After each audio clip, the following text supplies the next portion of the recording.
Hello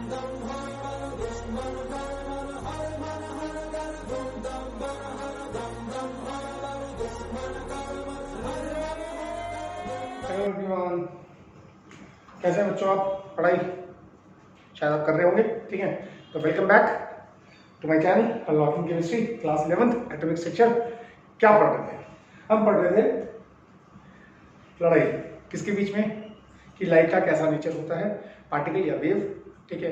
तो wave theory बोलती है लाइट का वेव नेचर होता है, और फिर कुछ फिनोमेना ऐसे आए जो वेव नेचर के थ्रू, लाइट की कुछ फिनोमेना ऐसे आए जो वेव नेचर के थ्रू एक्सप्लेन नहीं हो रहे, ठीक है।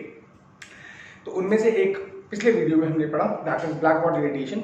नाउ हम पढ़ रहे हैं that is the second one, photo electric effect, ठीक है। तो अब देखो, मैं पहले बताता हूँ फोटो इलेक्ट्रिक इफेक्ट पढ़ना क्या है। पहले हम पढ़ेंगे फोटो इलेक्ट्रिक इफेक्ट क्या है, what is photo electric effect, फिर how it proves the wave nature of light ना wave nature of radiation wrong. Photo electric effect क्या है, आगे लिखा हुआ है पार्टिकल नेचर ऑफ लाइट, यानी कि ये वेव नेचर ऑफ लाइट को कंसीडर नहीं करता।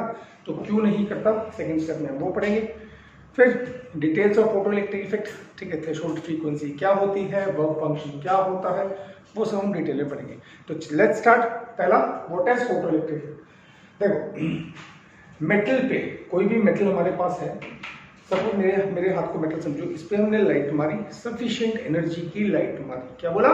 सफिशिएंट एनर्जी की लाइट मारी, और इससे, ये मेटल है, इलेक्ट्रॉन्स का इजेक्शन किया। यानी कि जब हम किसी मेटल पे सफिशिएंट एनर्जी की लाइट मारते हैं, अब मेरे इस वर्ड को, सफिशिएंट एनर्जी को पकड़ना, ठीक है। एक सफिशिएंट एनर्जी की लाइट मारेंगे तो इलेक्ट्रॉन्स का इजेक्शन होगा, इसको बोलेंगे फोटो इलेक्ट्रिक इफेक्ट। यानी कि ejection of electron from the metal substance by irradiating that metal with a suitable energy of light या suitable frequency of light, that's called the photo electric effect, ठीक है। यहाँ देखिए, ये है मेटल की प्लेट, ये बैटरी से कनेक्टेड है, नेगेटिव एंड पॉजिटिव, ये नेगेटिव एंड कैथोड। मेटल का प्लेट है, इसमें हमने क्या किया, लाइट मारी, ये लाइट मारी, ठीक है। तो यहाँ से क्या हुआ, इलेक्ट्रॉन्स बाहर निकल गए। हमें कैसे पता चलेगा, ये पॉजिटिव एंड है, ठीक है।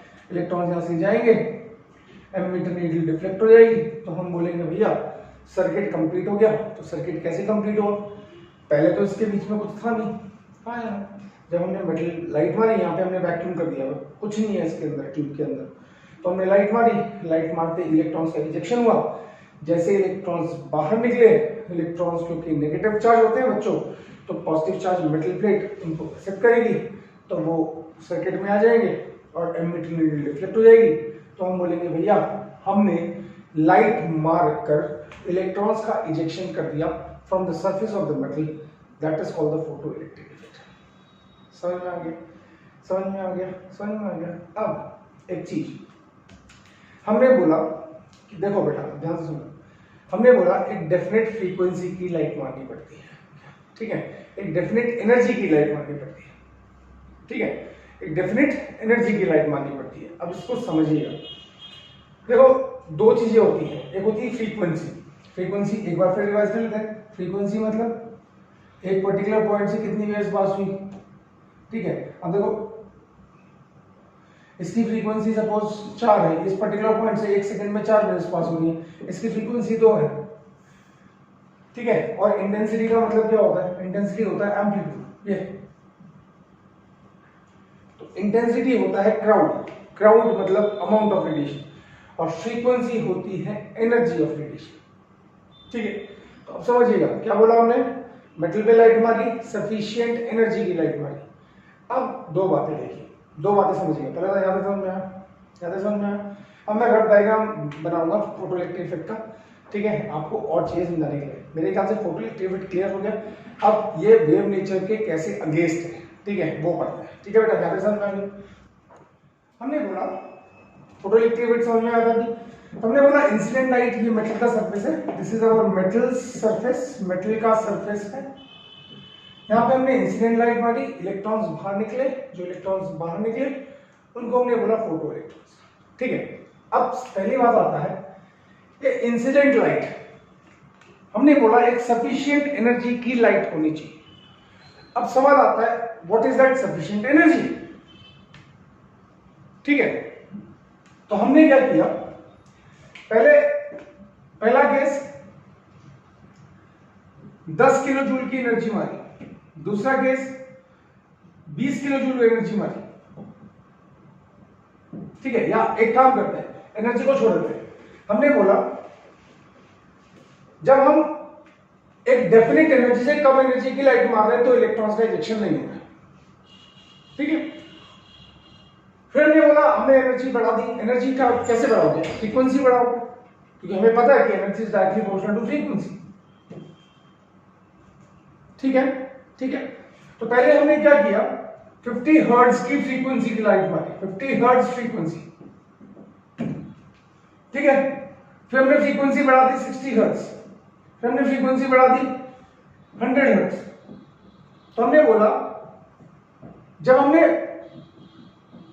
50 हर्ट्ज की फ्रीक्वेंसी मारी तो कोई इजेक्शन नहीं हुआ, 60 हर्ट्ज की फ्रीक्वेंसी मारी तो भी कोई इजेक्शन नहीं हुआ, पर जब हमने 100 हर्ट्ज की फ्रीक्वेंसी की मारी तो इलेक्ट्रॉन का इजेक्शन हो गया। ठीक है, ठीक है, ठीक है, यानी कि जब हम लाइट की फ्रीक्वेंसी बढ़ा रहे हैं तो इलेक्ट्रॉन्स का इजेक्शन हो रहा है, यानी कि इन अदर वर्ड्स हम लाइट की एनर्जी बढ़ा रहे हैं तो इलेक्ट्रॉन्स का इजेक्शन हो रहा है। तो इससे क्या पता चलता है कि एनर्जी ज्यादा तो फ्रीक्वेंसी ज्यादा। ठीक है, यहां तक समझ में आया बच्चों? अब वेव थ्योरी क्या बोलती है? वेव थ्योरी, अगर वेव थ्योरी के थ्रू हम इसको एक्सप्लेन करते हैं फोटो इलेक्ट्रिक इफेक्ट को, अंतर समझिएगा। अभी यहां पे क्या प्रूव हो रहा है कि कम फ्रीक्वेंसी की लाइट मारोगे तो कम एनर्जी की लाइट मारोगे तो इलेक्ट्रॉन्स का इजेक्शन नहीं होगा। ठीक है, ज्यादा फ्रीक्वेंसी की लाइट मारोगे यानी कि ज्यादा एनर्जी की लाइट मारोगे तो इलेक्ट्रॉन्स का इजेक्शन होगा। तो इस फिनोमेना से क्या पता चल रहा है कि energy of light radiation is directly proportional to frequency. समझ में आ गया? अब अगर हम क्या करते हैं, फ्रीक्वेंसी को 50 हर्ट्ज ही रखते हैं, फ्रीक्वेंसी हमने 50 हर्ट्ज ही रखी, but intensity is increase, intensity को हमने बढ़ा दिया। फ्रीक्वेंसी हमने सेम रखी बट इंटेंसिटी बढ़ा दी। ठीक है, तो वेव थ्योरी अगर सही होती, वेव थ्योरी सही होती, क्योंकि वेव थ्योरी क्या बोलती है कि एनर्जी डिपेंड्स अपॉन इंटेंसिटी। तो अगर हम फ्रीक्वेंसी को कांस्टेंट रखते हैं और एनर्जी बढ़ाते हैं तो वेव थ्योरी अगर सही होती तो इलेक्ट्रॉन्स का इजेक्शन होना चाहिए था, पर इंटेंसिटी बढ़ाने पर इलेक्ट्रॉन्स का इजेक्शन नहीं हुआ, इलेक्ट्रॉन्स का इजेक्शन नहीं हुआ। ठीक, फ्रीक्वेंसी बढ़ाने पर इलेक्ट्रॉन्स का इजेक्शन हो रहा है, इंटेंसिटी बढ़ाने पर इलेक्ट्रॉन्स का इजेक्शन नहीं हो रहा है। thus according to photo electric effect wave theory यहां पे गलत हो गई।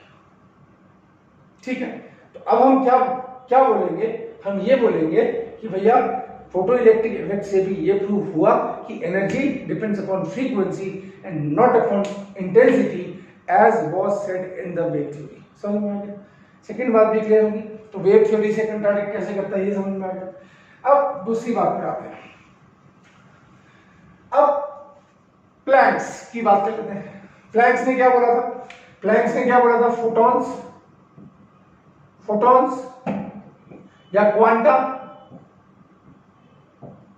अब क्वांटा और फोटॉन्स को समझते हुए ना बच्चे गलती करते हैं। उसने कहा था light moves in the packets of energy, तो फोटॉन्स क्या है? फोटॉन्स पैकेट्स ऑफ एनर्जी है, पैकेट्स ऑफ एनर्जी,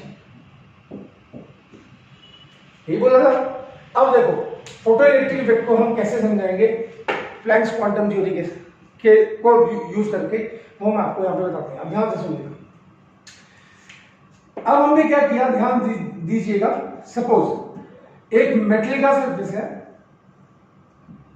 यहां पे हमने लाइट मारी, हमने मारी 20 units of energy.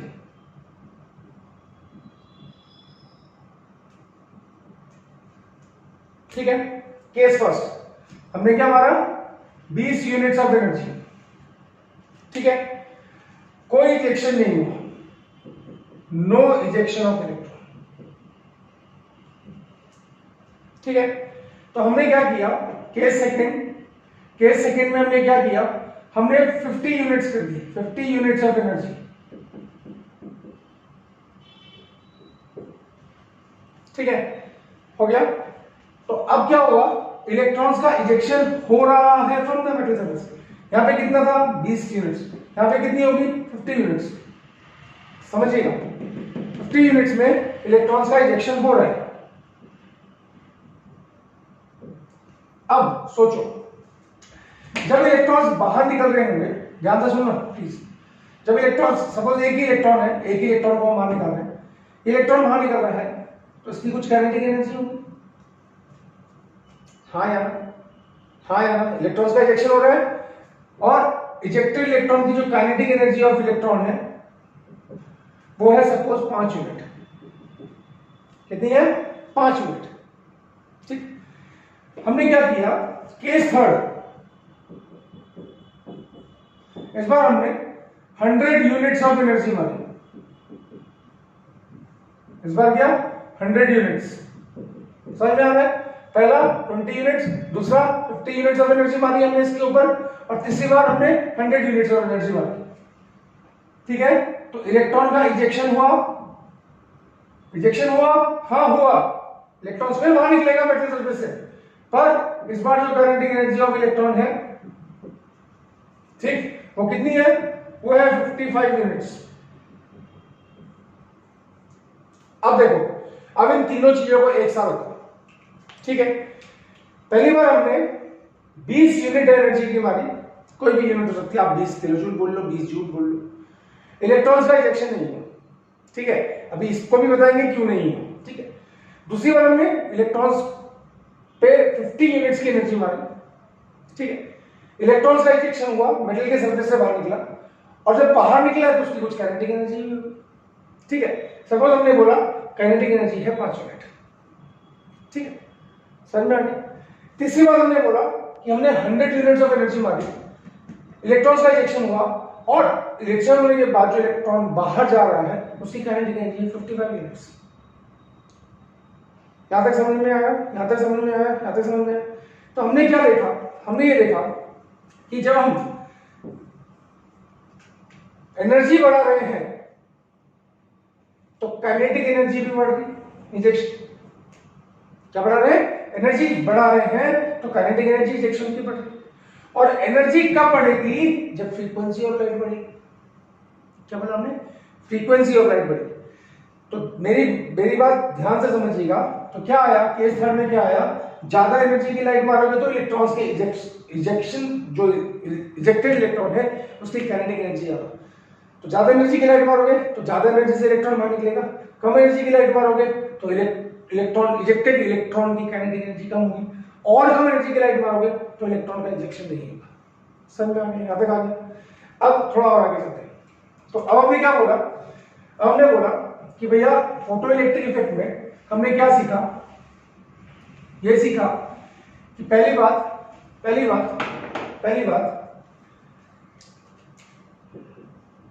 Kinetic energy of ejected electron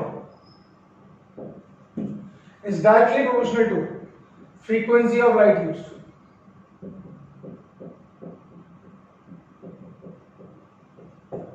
जो इजेक्टेड प्रोटो इलेक्ट्रॉन है उसकी kinetic energy frequency of light use, ठीक है।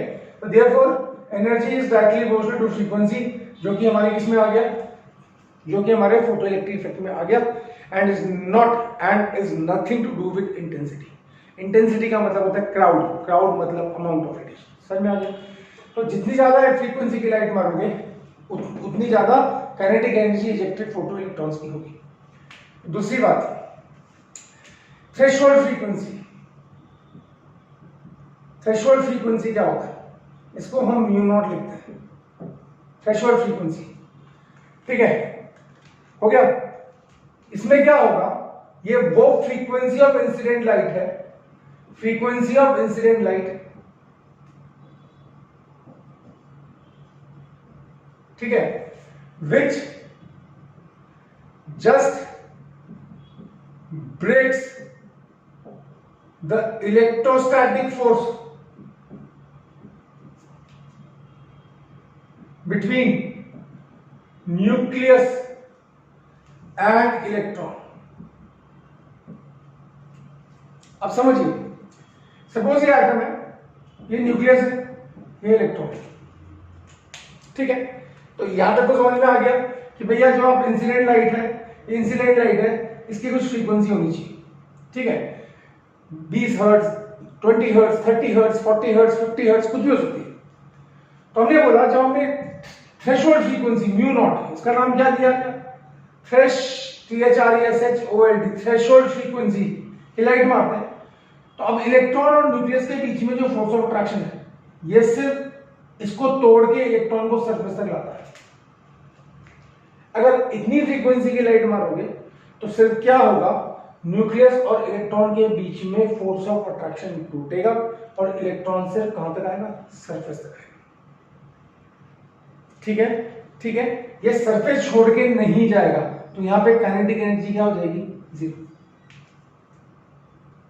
ठीक है, थ्रेशोल्ड फ्रीक्वेंसी क्या है, frequency of incident light which just breaks, वो सिर्फ क्या काम करता है, वो न्यूक्लियस और इलेक्ट्रॉन के बीच में जो फोर्स ऑफ अट्रैक्शन होता है सिर्फ उसको तोड़ के इलेक्ट्रॉन को सरफेस तक लेके आता है। In this case the kinetic energy of electron is 0। In this case kinetic energy of photo electron is 0। इस केस में जो काइनेटिक एनर्जी होगी फोटो इलेक्ट्रॉन की वो 0 होगी। मेरी बात समझ में आ गई? यहां तक समझ में आ गई? अब हमने बोला कि और आगे चलते हैं। हमने बोला केस नंबर 3, ठीक, ध्यान से सुनिएगा। Case number 3, if H mu जो इंसिडेंट लाइट है, if frequency of incident light is greater than threshold frequency। अगर हम जो इंसिडेंट लाइट मार रहे हैं, ये रहा एटम, ये रहा न्यूक्लियस, ये रहा इलेक्ट्रॉन, अब जो फ्रीक्वेंसी है ग्रेटर देन म्यू नॉट है। म्यू नॉट क्या करती है, सिर्फ सरफेस तक लाती है। अब क्या कर रहे हैं, उससे ज्यादा फ्रीक्वेंसी की लाइट मार रहे हैं, then the ejected photoelectron has some kinetic energy. ठीक है, तो क्या होगा, कुछ एनर्जी तो यहां से लेके यहां तक आने में खर्च जाएगी, ये सरफेस है, और कुछ इसकी काइनेटिक एनर्जी हो जाएगी। तो समझिए, अगर आप सिर्फ थ्रेशोल्ड फ्रीक्वेंसी की लाइट मारेंगे तो इलेक्ट्रॉन सिर्फ क्या करेगा, सरफेस तक आएगा, वो बाहर नहीं भागेगा, उसकी काइनेटिक एनर्जी 0 हो जाएगी।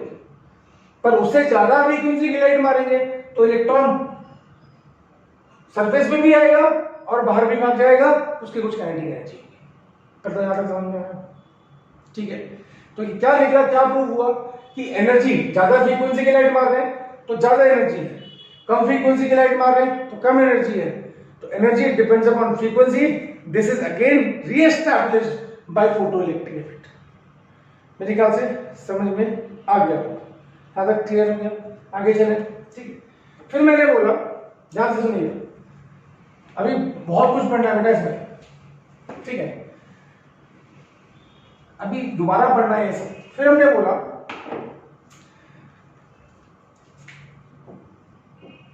ठीक है, व्हाट अबाउट द इंटेंसिटी। अगर हम इंटेंसिटी की बात करें, what is the role of use of intensity या रोल ऑफ इंटेंसिटी।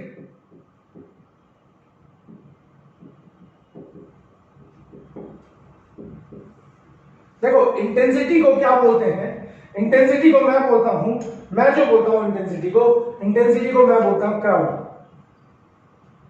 क्राउड, भीड़।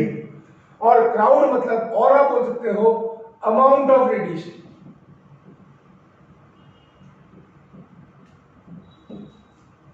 ठीक है, अब देखो क्या होगा, मैंने बोला केस फर्स्ट, यहां पे एक इलेक्ट्रॉन है, दो इलेक्ट्रॉन है, तीन इलेक्ट्रॉन है। केस सेकंड, यहां पे भी एक इलेक्ट्रॉन है, दो इलेक्ट्रॉन है, तीन इलेक्ट्रॉन है। केस थर्ड, यहां पे भी एक इलेक्ट्रॉन है, यहां पे भी दो इलेक्ट्रॉन है, यहां पे तीन इलेक्ट्रॉन। ठीक है, कम इंटेंसिटी, ज्यादा इंटेंसिटी, और ज्यादा इंटेंसिटी, ठीक है। अब यहां पे क्या हुआ, यहां पे हुआ इजेक्शन ऑफ वन इलेक्ट्रॉन। क्या हुआ, कितने इलेक्ट्रॉन बाहर निकले जब आपने लो इंटेंसिटी की यहां पे लो इंटेंसिटी की लाइट मारोगे, ठीक, यहां पे हाई इंटेंसिटी की लाइट मारोगे और यहां पे हाईएस्ट इंटेंसिटी की लाइट मारोगे, इंटेंसिटी बताए ना। यहां पे जो आपने लाइट मारी उसका एम्पलीट्यूड इतना था, यहां पे जो लाइट मारी उसका एम्पलीट्यूड इतना था, और यहां पे जो लाइट मारी उसका एम्पलीट्यूड इतना हो गया, क्योंकि intensity is equal to amplitude square, आपको पता है। तो इंटेंसिटी को हम बोलते हैं अमाउंट ऑफ रेडिएशन। तो जब लो इंटेंसिटी के,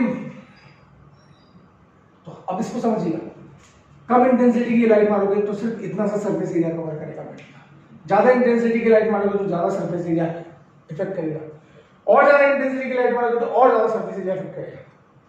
ज्यादा सरफेस एरिया मतलब ज्यादा फोटॉन्स, ज्यादा इलेक्ट्रॉन्स को बाहर निकालेंगे।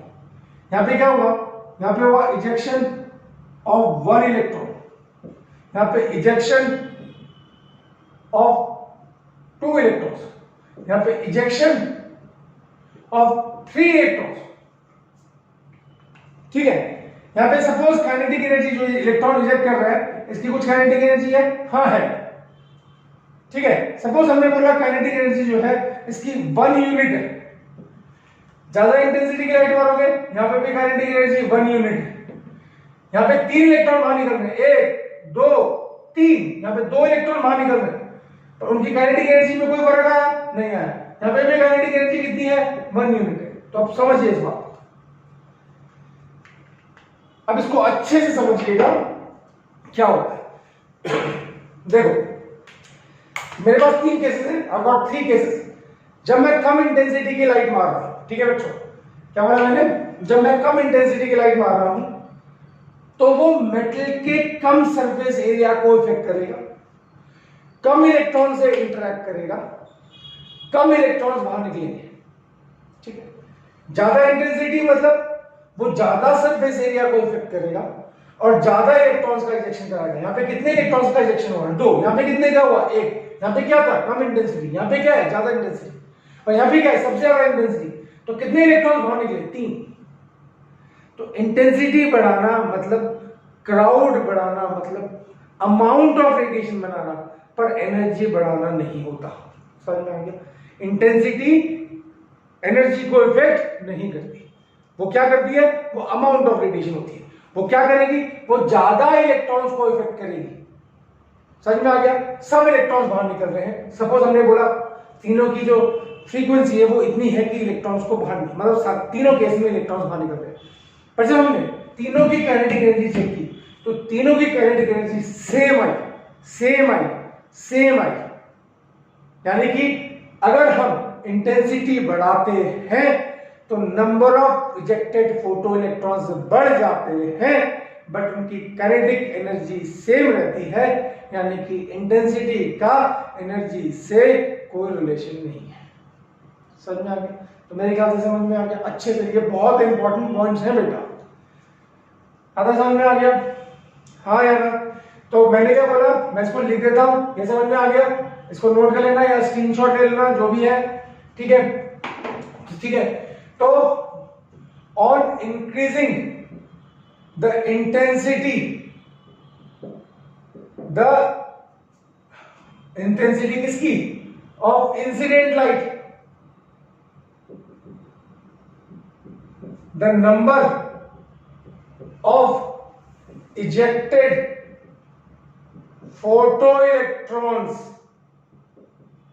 photoelectrons increases, but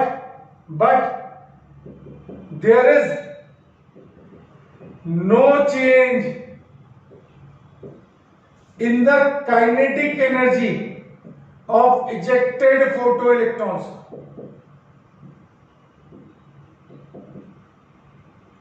ठीक है, तो इससे क्या पता चला कि इंटेंसिटी का एनर्जी से कोई लेना देना नहीं होता है, इसलिए इसने वेव थ्योरी को गलत प्रूव किया, क्योंकि वेव थ्योरी ये बोलती है कि जो कुछ होती है वो इंटेंसिटी होती है, फ्रीक्वेंसी एनर्जी पर डिपेंड करती है। समझ में आ गया?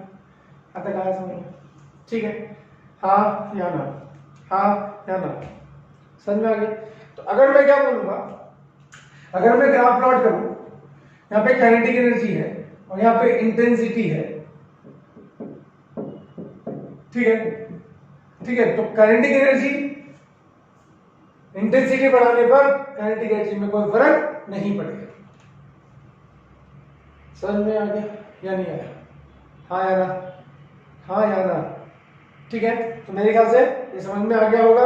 तो आगे चलते हैं, अब इसके एक्सप्लेनेशन पे आते हैं बेटा। चलिए बेटा, अब आते हैं Einstein explanation of photo electric effect. तो मैं एक लाइन लिख देता हूं, Einstein explain photo electric effect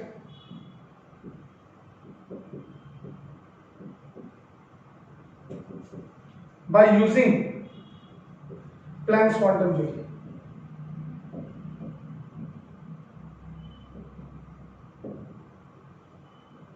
Einstein ने कुछ नहीं बोला, आइंस्टीन ने क्या किया, फोटो इलेक्ट्रिक इफेक्ट का एक्सप्लेनेशन दिया by using Planck's quantum theory।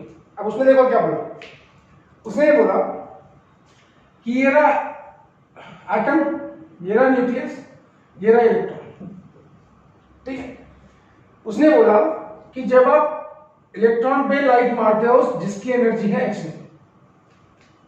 ठीक है, तो energy of incident radiation, energy of incident radiation, जिसको कि हम hν बोल रहे हैं, this is the total energy which is received by the electron. अब समझ लो, उसने बोला इंसिडेंट फोटोन, क्योंकि प्लैंक्स ने बोला था फोटोन, बोला था नहीं बोला, इंसिडेंट फोटोन की जो भी एनर्जी होगी, सपोज हमने बोला hν है, जब फोटोन, आइंस्टीन के अनुसार फोटोन एनर्जी पैकेट है, एनर्जी पैकेट है, तो जैसे ही फोटोन एटम के ऊपर गिरता है वो सारी की सारी एनर्जी अपनी इलेक्ट्रॉन को ट्रांसफर कर देता है, ठीक है। यानी कि जो भी फोटोन की एनर्जी है अब वो इलेक्ट्रॉन की एनर्जी होगी। इलेक्ट्रॉन की पहले भी कुछ एनर्जी है जिसकी वजह से वो न्यूक्लियस के चारों तरफ घूम रहा है, ठीक है। अब जैसे ही फोटोन इसके ऊपर गिरा, इलेक्ट्रॉन के ऊपर, तो it transferred all its energy to the revolving electron. Now electron उस बढ़ी हुई एनर्जी से, ध्यान से सुनिएगा, इलेक्ट्रॉन की एनर्जी बढ़ गई। अब कितनी बढ़ गई? जितनी एनर्जी फोटोन ने दी, कितनी दी? hν, तो इलेक्ट्रॉन की एनर्जी कितनी बढ़ गई? hν बढ़ गई। अब इस बढ़ी हुई एनर्जी से इलेक्ट्रॉन दो काम करेगा। पहला काम, अपने और न्यूक्लियस के बीच में जो फोर्स ऑफ अट्रैक्शन है उसको ब्रेक करेगा। क्या बोला मैंने? इलेक्ट्रॉन अपने और न्यूक्लियस के बीच में जो फोर्स ऑफ अट्रैक्शन है उसको ब्रेक करेगा, ठीक है, और सरफेस तक आ जाएगा। तो इस काम के लिए वो जितनी एनर्जी खर्च करेगा उसको थ्रेशोल्ड एनर्जी बोलेंगे, या टोटल फ्रीक्वेंसी में से जितनी फ्रीक्वेंसी ऑफ लाइट खर्च करेगा, क्या करने के लिए? अपने और न्यूक्लियस के बीच में फोर्स ऑफ अट्रैक्शन को तोड़ने के लिए और सरफेस तक आने के लिए, उसको बोलेंगे थ्रेशोल्ड फ्रीक्वेंसी। थ्रेशोल्ड एनर्जी, अगर एनर्जी के टर्म्स में बोलोगे तो थ्रेशोल्ड एनर्जी, और फ्रीक्वेंसी की टर्म्स में बोलोगे तो थ्रेशोल्ड फ्रीक्वेंसी। समझ में आया? तो क्या बोला दोबारा? जो भी फोटोन आएगा एटम से टकराएगा, अपनी एनर्जी इलेक्ट्रॉन को दे देगा, इलेक्ट्रॉन की एनर्जी बढ़ जाएगी। सपोज hν है फोटोन की एनर्जी, तो इलेक्ट्रॉन की एनर्जी hν बढ़ जाएगी। इलेक्ट्रॉन उस एनर्जी से दो काम करेगा। पहला, अपने और न्यूक्लियस के बीच में जो फोर्स ऑफ अट्रैक्शन है उनको ब्रेक करेगा और सरफेस तक आ जाएगा। समझ में आ गया? तो अब यहां पे क्या होगा? ये टोटल एनर्जी, तो work done by electron in breaking, BREACKING, breaking the electrostatic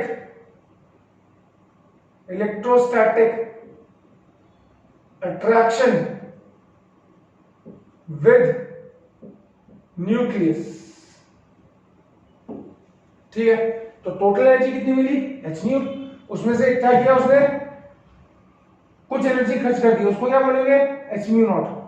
h mu naught को हम क्या बोल सकते हैं, वर्क किया इलेक्ट्रॉन ने, तो उसको हम बोलते हैं वर्क फंक्शन। क्या बोलते हैं, वर्क फंक्शन। ठीक है, और इसको हम w नॉट से भी लिख सकते हैं। समझ में आ गया। अब सपोज इलेक्ट्रॉन ने जितनी एनर्जी इससे मिली थी, सपोज ये 50 यूनिट्स मिली थी, उसमें से यहां आने के लिए 30 यूनिट्स खर्च कर दी। कितनी यूनिट्स खर्च कर दी, 30 यूनिट्स। तो कितनी यूनिट्स बची, और 20 यूनिट्स। तो 20 यूनिट जो हो जाएंगी वो काइनेटिक एनर्जी हो जाएगी। तो बची हुई एनर्जी क्या हो जाएगी, kinetic energy of ejected photo electron. Kinetic energy of ejected photo electron. Ejected photo electron आया, हाँ या ना, समझ में आया। जो एनर्जी बच जाएगी वो क्या हो जाएगी, इजेक्टेड फोटो इलेक्ट्रॉन की काइनेटिक एनर्जी हो जाएगी। तो ये है आइंस्टीन एक्सप्लेनेशन। अब इसको और डिटेल में लिखना चाहो तो और डिटेल में लिख सकते हो। कैसे, ये समझ में आया, अच्छे से समझ में आया। एक बार फिर देख लें।